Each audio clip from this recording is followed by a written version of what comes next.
오늘은 온 성도의 동역으로 다음 세대의 등불을 켜라. 온 성도의 동역으로 다음 세대의 등불을 켜라라는 제목으로 말씀을 나누겠습니다. 사계절 중에서 여름은 교회가 가장 뜨겁게 불타오르는 계절이자 가장 치열한 영적 전쟁이 일어나는 시기입니다. 바로 다음 세대들의 여름 성경학교나 수련회의 캠프를 통해서 우리 아이들의 영혼을 살리고 새롭게 하는 그런 계절이기 때문에 그렇습니다. 여러분 특별히 우리들이 이렇게 당신은 언제 예수님을 만났습니까? 라는 질문들을 해보면 가장 흔하게 답하는 게 뭐냐면 중고등학교 때나 아니면 중고등학교 시절에나 또 대학 시절에 수련회를 통해서 예수님 만났다, 또 예수님을 인격적으로 만났다라는 고백들을 하지요. 여러분 그래서 특별히 이 여름 행사는 우리 아이들이 하나님을 인격적으로 만나고 또 삶의 방향이 바뀌는 영적인 골든 타임입니다. 여러분 그런데 우리들이 교회 안에서 이런 여름 행사들이 매년 지속되면서 종종 우리들 성도들 안에 아니란 생각들이 드는 경우들이 많죠. 여름 행사는 교육부서에서 하는 일들이야. 교사들과 목회자들이 하는 일이지. 이렇게 생각하는 사람들이 의외로 많습니다. 더 나아가서는 나는 성경에 대해서도 잘 모르고 또 나이도 들고 나는 바쁘니까 우리 아이들, 우리 교사들을 위해서 기도나 해줘야지. 그렇게 우리들은 이 여름 행사에 대해서 구경꾼의 눈으로, 구경꾼의 마음으로 바라볼 위험이 매우 큽니다. 여러분 그런데 오늘 본문은 우리가 그런 구경꾼의 자리에서 벗어나서 왜 다음 세대 사역이 이 교회 전체의 영적 전쟁이고 온 성도들이 목숨을 건 동역을 해야 하는지, 그 필요성이 있는지를 우리에게 아주 리얼하게 그리고 강력하게 말씀해주고 있는 그런 이야기이기도 합니다. 여러분 오늘 말씀해 보면 평생 무적 같았던 다윗 왕이 등장합니다. 여러분 그런데 오늘 이 블레셋과의 전쟁에서는 다윗이 영적으로도 그렇고 육적으로도 한계를 느낍니다. 그러니까 한계에 부딪혔을 때 여러분 그의 곁에 있는 그런 믿음의 동역자들이 이 다윗과 함께 연합하고 동역함으로 이스라엘의 등불이 꺼지지 않게 하는 그런 놀라운 일들이 일어나고 또 진행되어지는 것을 오늘 말씀을 통해서 우리가 보게 되어지죠.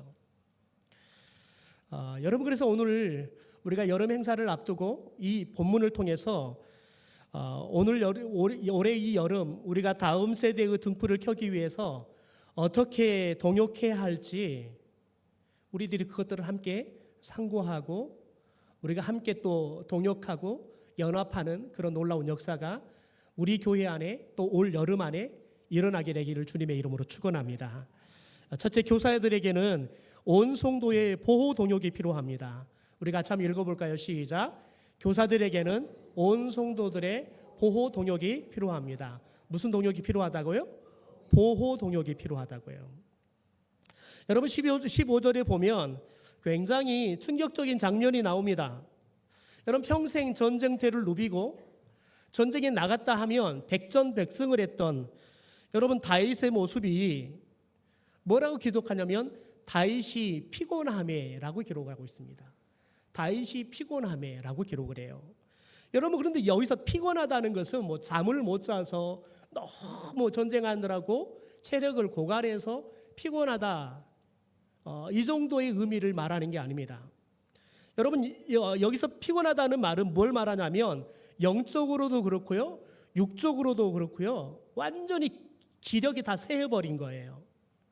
그래서 스스로 자신도 보호할 힘조차도 없는 완전하게 고갈된 상태를 이야기를 하는 겁니다. 그러니 여러분 생각해 보십시오. 다윗이 지금 나가서 싸워서 부하들을 지키고 나라를 지키는 것 이건 두 번째 치고 다윗은 지금 자기 목숨조차도 지킬 수 없을 만큼 완전히 육체적으로도 고갈돼 버렸고요. 영적으로도 고갈돼 버린 상황입니다. 여러분, 그런데 딱 이 상황에 사탄은 정확하게 틈을 타고 들어옵니다. 여러분, 다윗이 지쳐 쓰러지기 직전에 있을 때 거인족의 소생이었던 이스부비노비라는 여러분 이 장군이 창과 완전히 새로 만든 칼을 가지고 다윗을 죽이려고 달라듭니다. 여러분, 다윗에게 있어서는 어떻게 보면 그의 인생에서 최대의 위기의 순간입니다. 여러분, 그 칼이 창이 들어온다 그러면 다윗은 방어할 힘이 없습니다. 도망할 기력이 없습니다. 그냥 찔려 죽어야 될 위기입니다. 여러분, 그런데 한번 생각해 봅시다. 우리 교회 학교 교사들은, 우리 교회 학교 목회자들은 마치 지금 피곤한 다윗의 자리에 서 있는 것과 진배가 없습니다. 여러분, 교사들은 일주일 내내 세상 속에서 직장 생활하고 또 일상 생활을 하느라고 지칩니다. 다른 사람들은 주말이면 쉬죠. 그런데 우리 교사들과 교육자들은 주말이 되면 이제 주일 우리 아이들과 함께 예배드리고 함께 또 성경도 배우고 함께 사역을 해야 되기 때문에 신방도 하고 사역 준비도 합니다. 우리 유치 아동부 같은 경우는 우리 선생님들이 지난주, 지지난주, 지난주 2주에 걸쳐서 또 이번 주도 계속해서 모여서 함께 여름 성경학교를 준비를 밤늦게까지 하고 있습니다. 다 바쁜 사람들이에요. 다 살림도 해야 되고 가서 일도 해야 되고 하지만 아이들을 위해서 그렇게 시간을 특별히 내고 열심히 준비를 합니다. 여러분, 그런데 막상 사역의 현실은 녹록지 않습니다. 교사들이 아무리 열심히 준비해도 여름 행사에 오겠다, 또 주일 예배에 참여하겠다 하는 아이들이 별로 많지 않습니다. 토요일 날 전화 신방하면 우리 아이들 내일 꼭 갈게요. 그렇게 답을 여러분 철떡같이 합니다. 근데 주일 아침이 되면 전화하면 전화도 안 받고 어떤 애는 전화를 끊어버리고 아예 그냥 소식이 없습니다. 그러면 선생님들은 또 차를 몰고 가서 아이들 집에 가서 아이들을 깨워서 데려옵니다. 어떨 때는 아이들이 거의 비몽사몽간에 오는 아이들도 있습니다. 여러분, 그런데 그것을 매주마다 해야 합니다. 그러니 여러분, 11월이 되면 교회 사역들 중에서 내년에는 사역을 좀 내려놓겠습니다. 그렇게 말하는 사람들이 교사가 제일 많습니다. 그건 어느 교회나 다 마찬가지입니다. 여러분, 아이러니하게 서울사랑의 교회나 오늘의 교회나 매년마다 가장 부족한 봉사자 부서가 어디냐면 교회학교예요. 여러분, 그렇게 많은 여러분 수만 명이 모이는 교회도 교회학교 교사들이 없대요. 왜요? 힘드니까요. 여러분, 더군다나 여러분 그렇게 열심히 준비 예배 드리는데요, 우리 아이들 예배 드리는 모습을 보면 다 시체들입니다. 핸드폰 게임할 때는 정말 핸드폰 속으로 들어가 버릴 것처럼 초롱초롱한 눈으로 게임을 하다가 예배 시작되면 갑자기 다 시체가 돼버립니다. 다들 고개 쳐박고 앉아 있습니다. 먹으러 가자 그러면 갑자기 또 확 또 살아납니다. 여러분, 그런데 아이들에게 예배 드리자, 같이 말씀 보자 그러면 아이들은 시체가 돼버립니다. 선생님들이 아무리 열심히 준비를 해도 여러분 그런 아이들을 맞닥뜨리게 되어집니다. 여러분, 그러면 선생님들은 지치죠. 더군다나 여러분 그래도 우리 교회는 그래도 낫습니다. 다른 교회들은 여름 행사를 하려고 하면 예산이 많이 들어가기 때문에 예산 한계 때문에 행사들을 못하는 데들도 많습니다. 또 교사가 없어서 아예 여름 행사를 못하는 교회들도 많지요. 더군다나 여러분, 여름이 되면 우리 아이들은 이제 학교도 안 가니까요, 하루 종일 스마트폰하고 밤늦게까지 스마트폰하고 그리고 이제 교회 올 시간이 되면 주무시고 계십니다. 여러분, 그런 아이들과 싸워야 돼요. 더군다나 우리 아이들은 여러분 학업에 지치고 그래서 여러분 우울감, 여러분 때로는 중독에 찌들어서 우리 아이들이 선생님에 대해서 반응을 보이는 게 정말 냉담합니다. 여러분, 마치 그런 아이들의 모습들이 현대의 거인이 되어서 우리 교사들을 죽이려고 덤비는 거지요. 우리 교사들을 지치게 하고 넘어뜨리게 하려고 하는 거지요. 여러분, 그래서 교사들은 거의 홀로 영적으로 탈진하기도 하고 더 나아가서는 지치기도 하지요. 여러분, 때로는 교학교 교사들의 영적인 고립감을 느낍니다. 그냥 우리만 그렇게 열심히 뛰고 우리만 열심히 일하는 것 같아. 우리 성도들은 아무런 관심이 없는 것 같아. 여러분, 그런 생각이 들 때가 많다는 거지요. 여러분, 다윗이 그랬습니다. 다윗이 완전히 그가 평생 전쟁의 속에서 전쟁터에 나가 싸우고 하느라고, 나라를 통치하고 하느라고 이제는 나이도 들고 해서 육체적으로도 쇠해버리고 영적으로도 완전히 고갈된 상태입니다.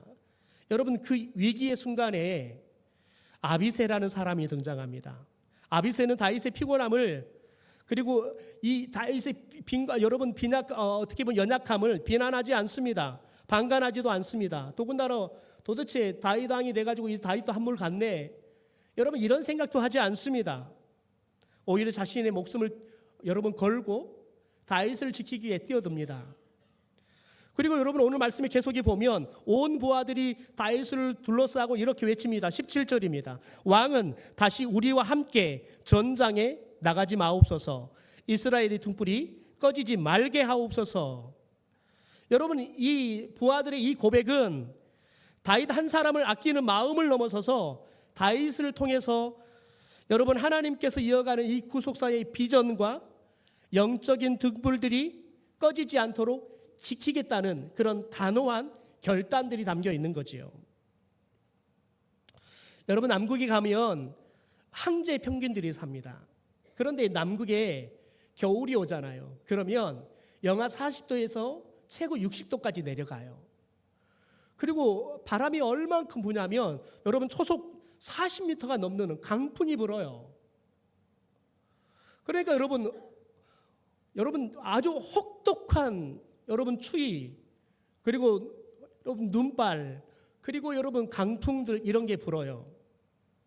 그러면 황제 평균들이 그런 환경 속에서 살아남는 방법이 뭐냐면, 겨울이 되면 허들링이라는 걸 합니다. 허들링이 뭐냐면 여러분, 옹기종기 모여드는 겁니다. 그리고는 몸들을 다 밀착하는 거예요. 뺑 원을 그리고 이 황제 평균들이 밀착하는 거예요. 여러분, 그런데 문제는 뭐냐면 시간이 흐르면 흐를수록 바깥에 있는 이 황제 평균들은 여러분, 그 강풍에, 그 강추위에, 눈보라에 다 노출되어집니다. 그러면 시간이 가면 갈수록 체온도 떨어지고 체력도 고갈되어지는 겁니다.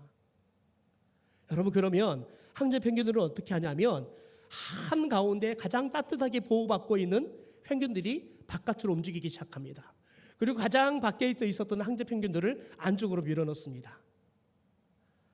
여러분, 그러면서 겨울론에 그렇게 안으로 밖으로 이 평균들이 서로 돌아가면서 체온을 유지하고 이 강풍으로부터 서로가 서로를 막아주는 방패 역할을 하는 거지요. 여러분, 그럴 때 그 강추위에도 여러분, 그 강풍에도, 그 눈보라에도 황제 평균이 단 한 마리도 죽지 않고 함께 모두가 삽니다. 그리고 봄이 오면 새로운 생명들이 태어나는 거죠. 여러분, 이번 여름 사역을 앞둔 우리 교사들은, 우리 목회자들은 어떻게 보면 영적 영하 60도, 여러분 60도의 세상의 문화에 칼바람을 맨몸으로 맞고 있는 겁니다. 여러분, 우리 아이들이 여러분, 하나님에 대해서, 말씀에 대해서 전혀 관심 없는, 여러분 그 냉담하고, 어떻게 보면 우리 아이들이 교회에 와주는 게 감사할 정도로 여러분, 그런 모습들을 교사들은 직접 맞닥뜨려야 합니다. 요즘 우리가 토비세를 하잖아요. 그러니까 우리 아이들이 토요일 새벽에 새벽 예배를 나온대요. 여러분, 그러면 여러분 부모님들이, 예수 안 믿는 부모님들이, 아니 이 새벽에 무슨 교회를 간다고. 여러분, 그래서 우리 교회에 대해서 두 가지 소문이 있습니다. 우리 교회 부흥하는 교회로 소문을 났고요, 또 이상한 교회로 소문이 났습니다. 새벽에도 애들을 교회로 오라고 그런다고.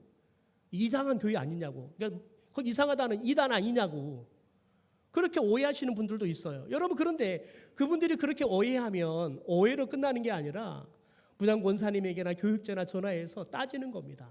뭐 새벽부터 왜 애들을 교회를 오라 그래서. 여러분 그러면 이유 없이 그냥 다 듣고 있어야 되는 거예요.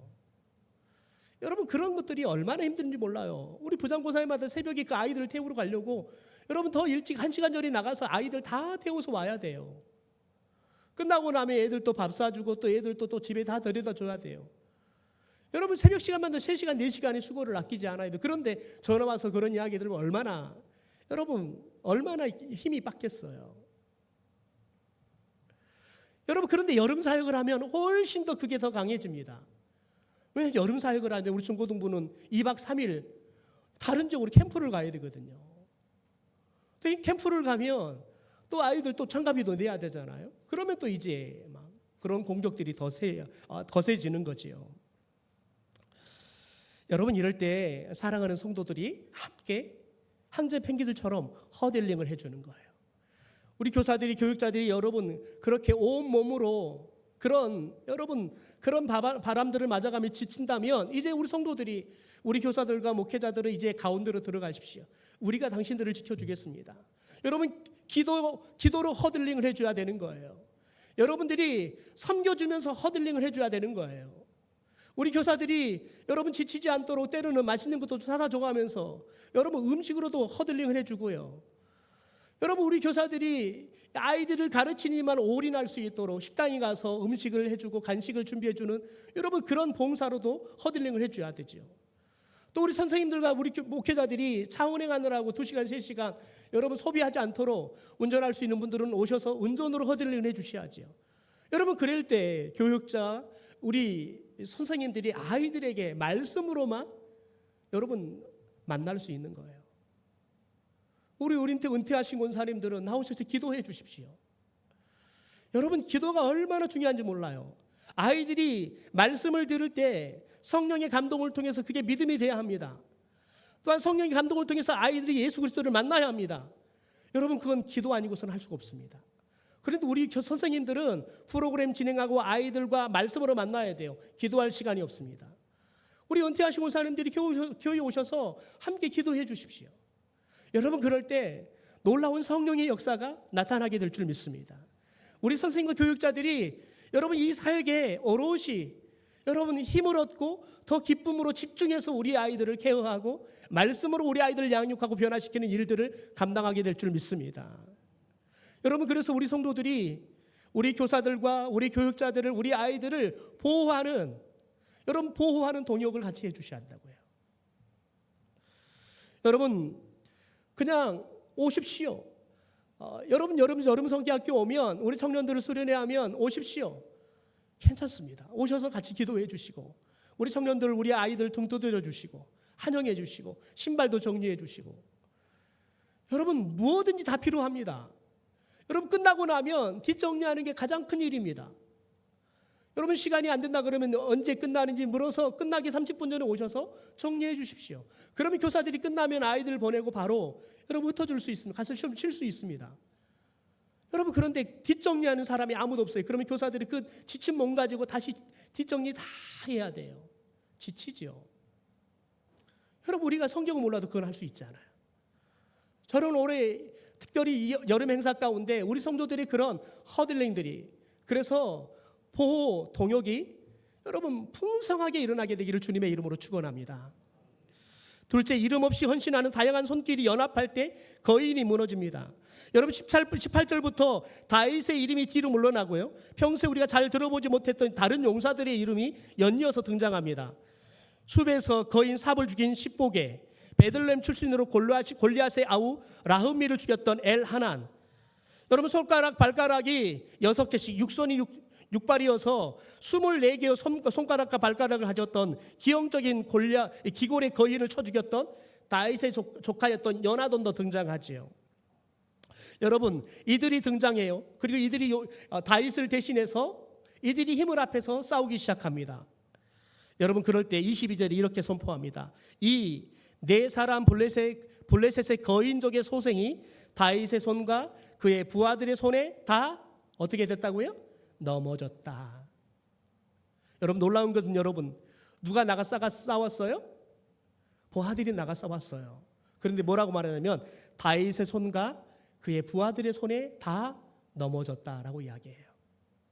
다윗이 지쳐 있으니 다윗 당신은 조금만 물러나 있으십시오. 우리가 앞에 나가서 싸우겠습니다. 지금까지 당신이 앞에 최전방에 싸우느라 지쳤는데 이제 뒤로 좀 물러나십시오. 우리 뒤에 좀 계십시오. 우리가 나가서 싸우겠습니다.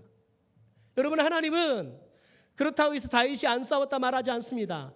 다윗의 손과 그의 부하들의 손이 여러 손에 다 넘어갔다라고 이야기하는 겁니다.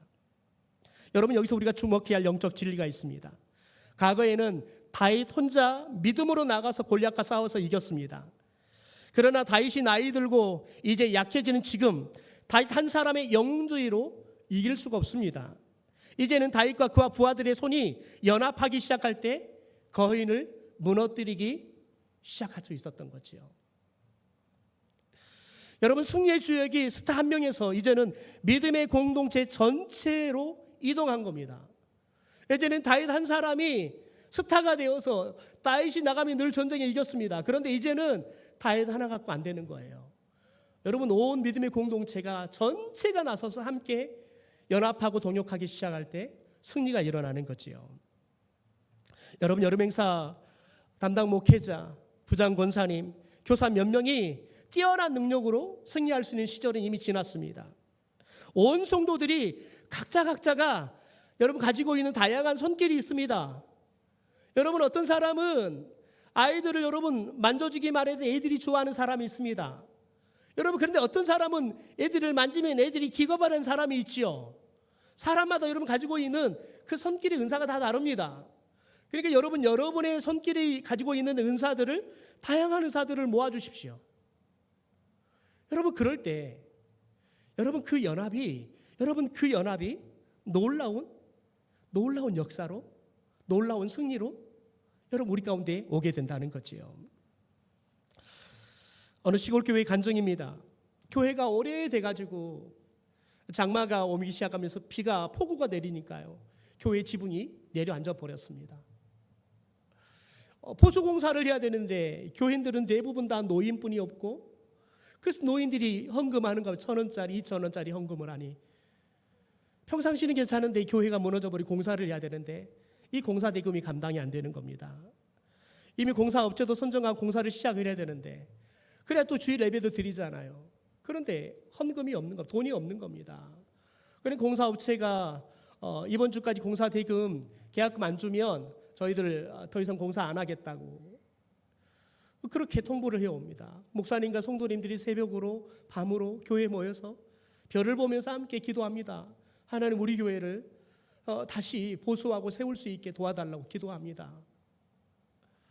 여러분, 그런데 어느 날 저녁 기도에 그 교회에 앞이 보이지 않는 시각장애를 가진 여자 집사님께서 나오셨습니다. 이 여자 집사님은 10대 시절에 눈이 멀어가지고 앞을 볼 수 없는 장애를 가지고 살아가는 거예요.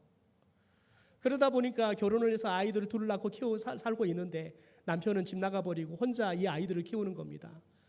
땅도 없고 아무것도 없으니까 남의 집 허드렛 일을 해주고 하면서 아이들 키우고 사는 거예요. 그러니 생각해 보십시오. 이 집사님이 무슨 헌금할 돈이 어디 있겠습니까? 그런데 그 이야기를 듣고 그 밤중에 목사님을 찾아온 거예요. 그리고는 목사님에게 봉투 하나를 내미는 거예요. 근데 그 봉투가 두꺼워요. 근데 목사님이 보니까 돈이 많아 두꺼운 게 아니라 집사님이 지금까지 가서 일하고 받은 돈들을 이제 생활비 보태고 아이들 가르치고 남은 돈들은 봉투에다가 하나씩 넣어놓은 거예요. 그러니까 이 돈들이 여러분 이렇게 손도 많이 타고 꾸글꾸글 하니까 그런 돈들이 모이니까 봉투가 이렇게 두꺼웠던 거지요. 그런데 집사님이 그 봉투를 목사님 손에 내밀면서 그렇게 이야기하는 거예요. 목사님, 이건 제가 지금까지 평생 제가 모은 돈입니다. 우리 아이들을, 우리 성도들이 비를 맞으면서 예배할 수가 없잖아요. 그래서 제가 이 돈 하나님 앞에 드리고 싶어서, 이거 겨우 기둥 하나, 조그마한 기둥이라도 세우면 모르겠네요.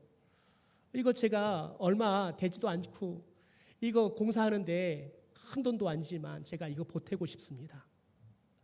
그러면서 그 봉투를 목사님께 내놓는 거예요. 그래서 기도회 간지에 함께하고 같이 만났던 성도들이 그걸 보면서 여러분 성도들이 깊은 도전이 된 거예요. 그러니까 성도들이 어떤 성도는 적금 붓고 있는 거 깨가지고 가져오기 시작한 거예요. 어떤 성도들은 부탁해서 여러분 개 차례 바꿔가지고 개돈 다 가지고 가져온 성도들도 있고요. 여러분 그 앞이 보이지 않는 집사님, 그 꼬깃꼬깃한 돈들, 얼마 되지 않는 돈, 여러분 그게 모이기 시작하니까요. 다른 성도들이 도전을 받고 자기가 할 수 있는 최선의 것들, 또 어떤 할머니들은 나는 드릴 돈 없으니까 공사할 때 공사 인부들 내가 국수 삶아가지고 내가 대접할게요. 그렇게 해서 공사가 시작되고 할머니들이 나와서 인부들을 국수 삶아서 먹이고 또 어떤 분들은 수박 가져와서 대접하고 그러면서 공사가 마쳐진 거예요. 여러분 생각해 보십시오. 목사님과 성도님들이 자기들은 아무것도 할 수 없어서 기도만 하고 있었어요. 그런데 눈이 보이지 않는 한 집사님이 자기가 가지고 있는 전부를 내놓은 거예요. 성도들은 그게 그분이 가지고 있는 전부라는 걸 아는 거죠. 여러분 그러니까 다른 사람들의 마음이 동하는 거예요. 여러분 그러니까 각자가 할 수 있는 손을 모아서 예배당이 다시 보수가 되고 예배 드릴 수 있는 교회로 세워지는 거죠. 여러분 올 여름이 저와 여러분이 가지고 있는 조그마한 손길 보잘것없지만 여러분 우리 아이들을 위해 쓸 수 있다면, 우리 교사들에게 조금 힘이 될 수 있다 그러면 여러분 그런 고사리 같은 손길들을 모아주십시오. 여러분 그런 손길들이 여러분 연합해서 우리 아이들을 살리는 힘이 되고 능력이 되기를 주님의 이름으로 축원합니다. 마지막 세 번째로 동역의 최종 목적은 다음 세대 안에 예수님의 등불을 끄지 않는 것입니다. 여러분 다윗의 부하들의 목숨을 걸고 정전대에 뛰어들잖아요. 다윗을 보호하는 이렇게 다윗을 보호하는 하나의 절대적인 이유가 있었습니다. 17절에 이렇게 말합니다. 이스라엘의 등불이 꺼지지 말게 하옵소서. 다윗을 지키려고 하는 것은 뭐냐면 다윗을 통해서 하나님께서 이스라엘 가운데 여러분 믿음의 등불, 축복의 등불들을 하나님이 허락하시는데 그 등불이 꺼지지 않게 하기 위해서 그렇다는 거예요. 여러분 생각해 보십시오. 지금 우리나라에 교회 학교가 있는 교회들이 여러분 70%가 되지 않습니다. 점점 떨어져 가고 있습니다. 여러분 심지어 강남 한복판에 있는 교회들은 80%가 교회 학교가 없습니다. 여러분 유아부가 있는 교회들은 40%가 안 됩니다. 여러분 생각해 보십시오. 앞으로 10년, 20년 후에 우리 교회의 등불을 밝힐 수 있는 사람들이 누구입니까? 다음 세대입니다. 다음 세대들이 사라지면 우리 교회는 10년, 20년 후에 여러분 이런 교회의 등불들을 밝힐 수 있다 누구도 보장할 수가 없습니다. 여러분 그래서 우리들이 함께 동역하고 함께 여러 행사들을 진행하는 건 뭐냐면 10년, 20년 후에도 우리 교회의 등불들이, 믿음의 등불들이 꺼지지 않고 계속해서 불타오르게 하기 위해서 우리가 동역하는 겁니다. 세계적인 지휘자였고 미국의 천재적인 음악가였던 레너드 번스타인이라는 사람이 있습니다. 1990년대에 돌아가셨는데요. 20세기의 가장 유명한 지휘자였고 더 나아가서는 음악을 피아니스트가 하기도 했습니다. 여러분 그런데 한 기자가 질문을 해요. 마이스트로, 오케스트라 가운데 가장 연주하기가 어려운 악기가 뭡니까? 오케스트라 다양한 악기들이 있지만 그중에 가장 연주하기가 어려운 악기가 뭡니까? 라고 질문했어요. 그랬더니 번스타인이 이렇게 대답합니다. 제2 바이올린입니다. 여러분 화려한 스포트라이트를 받는 제1 바이올린이나 솔리스트 같은 경우는 많다는 거예요. 그런데 제1 바이올리니스트 뒤에 숨어서 하음을 넣어줘야 할 여러분 제2 바이올리니스트들은 서로 안 하려고 한다는 거예요. 왜요? 빛도 안 나니까요. 더군다나 제2 바이올리니스트이지만 제1 바이올리니스트와 같은 열정, 같은 실력으로 연주를 해줘야 돼요. 그래야지 여러분 하음이 같이 진짜 하음을 만들어낼 수 있기 때문에 그렇다는 거예요. 여러분 그런데 중요한 것은 제2 바이올리니스트가 없거나 제2 바이올리니스트가 제 역할을 못 하잖아요. 그러면 오케스트라가 명전주를 할 수가 없다는 거예요. 가장 큰 흠이 돼 버린다는 거예요. 그래서 여러분, 이 지휘자는 자기는 제2 바이올리니스트를 가장 중요하게 생각한다라고 답을 하더라는 거예요. 여러분, 여름 행사의 스포트라이트를 어떻게 보면 교사들, 우리 아이들, 목회자일 수 있어요. 여러분, 그런데 진짜 이것이 아름다운 하모니가 되고 우리 아이들을 감동시키고 우리 아이들을 하나님의 사람들로 세울 수 있는 건 뭐냐면 제2 바이올리니스트 같이 보이지 않는 곳에서 여러분 티나지 않으면서도 그가 할 수 있는 최선의 여러분 연주를 통해서 여러분 하음을 만들어주는 거예요. 그럴 때 그 오케스트라가 사람들을 감동시키는 음악을 만들어내는 거예요. 여러분, 저와 여러분이 각자 우리가 할 수 있는 최선의 은사를 가지고 저와 여러분이 제2 바이올리니스트가 돼서 우리 교회학교 행사에 또 다른 여러분 하음을 만들어내는 귀한 동역자들이 되기를 주님의 이름으로 축원합니다.